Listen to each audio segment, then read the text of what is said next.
इस प्रोग्राम के स्पॉन्सर है स्वागत अदरक लहसुन और मसाले 100% प्योर एंड हाइजीनिक।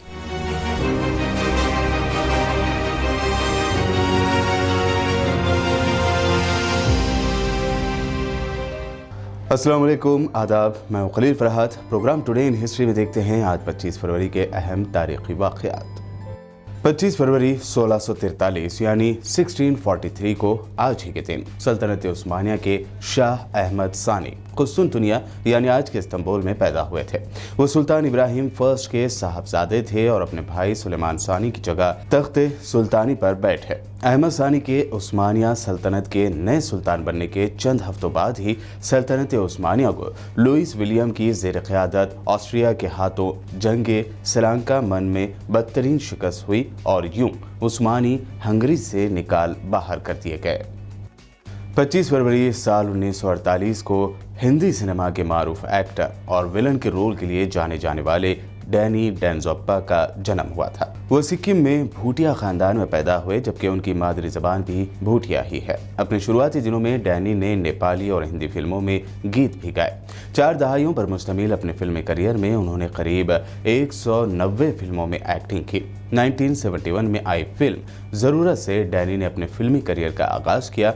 विलन के रोल के लिए जाने जाने वाले डैनी ने B.R. चोपड़ा की फिल्म धुंध में विलन का किरदार निभाया और फिर उनकी पहचान बॉलीवुड में एक विलन के तौर पर ही की गई। ये बात भी काफी मशहूर है कि बॉलीवुड की शाहकार फिल्म शोले में गब्बर के रोल के लिए डैनी पहली पसंद थे। ताहम वो फिरोज खान की फिल्म धर्मात्मा में मशगूल होने के सबब ये रोल अमजद खान को दिया गया।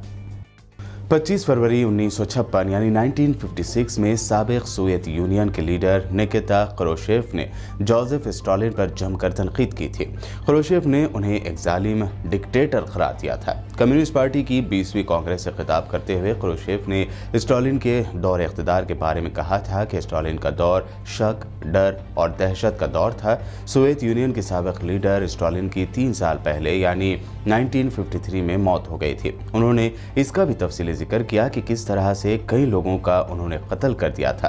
क्रुश्चेव के मुताबिक वो सारे कत्ल स्टालिन के हुक्म पर किए गए थे। 25 फरवरी 1986 यानी 1986 को फिलीपींस की सियासत में बड़ी तब्दीली आई थी। फिलीपींस के तानाशाह फर्डिनेंड मार्कोस के खिलाफ तवील जद्दोजहद करने के बाद पहली बार मारिया कोराजोन अकीनो मुल्क की खातून सदर यानी फीमेल प्रेसिडेंट बनी थी।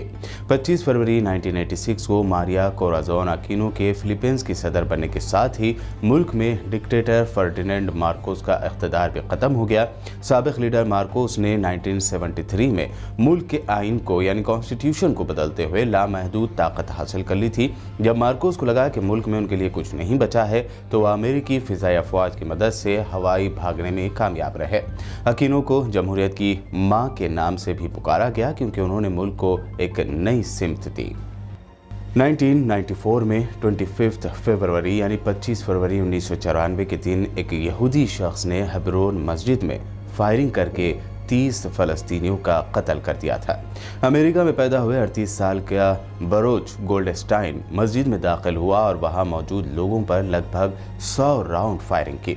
मस्जिद में लोग इस वक्त फजर की नमाज अदा करने के लिए जमा हुए थे और रमज़ान का मुक़द्दस महीना होने की वजह से वहां करीब 800 मुसलमान मौजूद थे।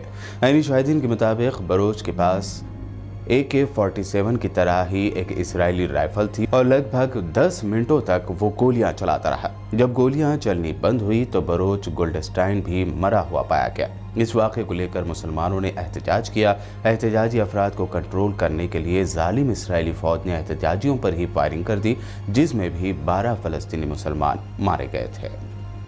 तारीख में 25 फरवरी को होने वाले अहम वाक़यात, मुख्तलिफ पर्सनालिटीज़ की शॉर्ट बायोग्राफी आपने देखी। यूट्यूब पर हमारे चैनल को सब्सक्राइब ज़रूर करें और देखते रहिए BPN चैनल।